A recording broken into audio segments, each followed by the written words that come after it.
Proverbs 22:6 says, train up a child in the way he should go, even when he is old, he will not depart from it. Now, many Christian parents think that this verse is saying that we should, make sure that we put our kids on the right road, and they'll never, they'll never stray off that road. But, we know a lot of kids who were raised right in very good homes, great parents, and that they went off the deep end, right?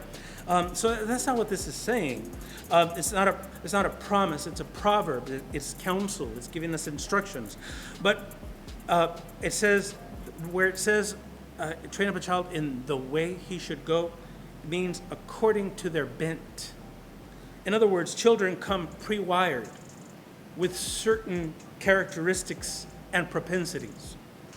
You might say that the software has already been installed by the manufacturer, right? So the way they should go is giving us a clue in describing how this works. Every child has strengths and weaknesses, and even when they're little, you pick up on certain things about their passions and personalities. Those are hints, indicators, signs to look for to help guide them down their path. Not your path, their path. Because every one of them is built a certain way. They are all unique. Everyone is different.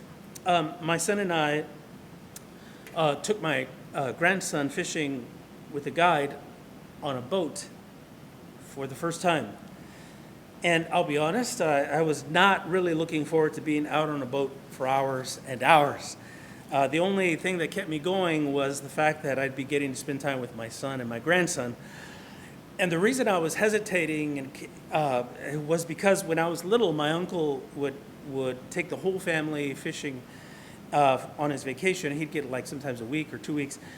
But we would stay in tents right by the shore for days during his vacation. And the first day for kids, for us kids, it was a lot of fun, day one. But by the second day, it was starting to get a little boring for me.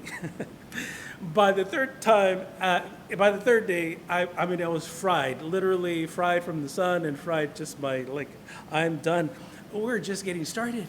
So I never want to see a fishing pole again. So all these years later, right after it was years that we did that while I was little. But with my grandson, we noticed that he's always watching fishing videos, like on YouTube. He's reading books on fish and sharks and movies, and he's always talking about fish. So while I was kind of dreading going out there, he couldn't wait. And if you had to guess who caught the most fish, right? It was this child. He and my son caught some huge redfish. In fact, the guide commented that when kids like him snag big fish like that, they tend to give up and pass the pole to an adult. But not Ethan, right? He reeled them all in. And it was not surprising that he did so well. And I actually ended up having a great time. I don't know what that's going to lead to for him. Maybe he's going to grow up to be a game warden. Maybe he's going to be a ship captain. Maybe he's going to teach other little kids how to fish. Maybe he'll have his own YouTube channel. Who knows? But those passions are clues for us to help guide him, to encourage him in his direction, according to his bent.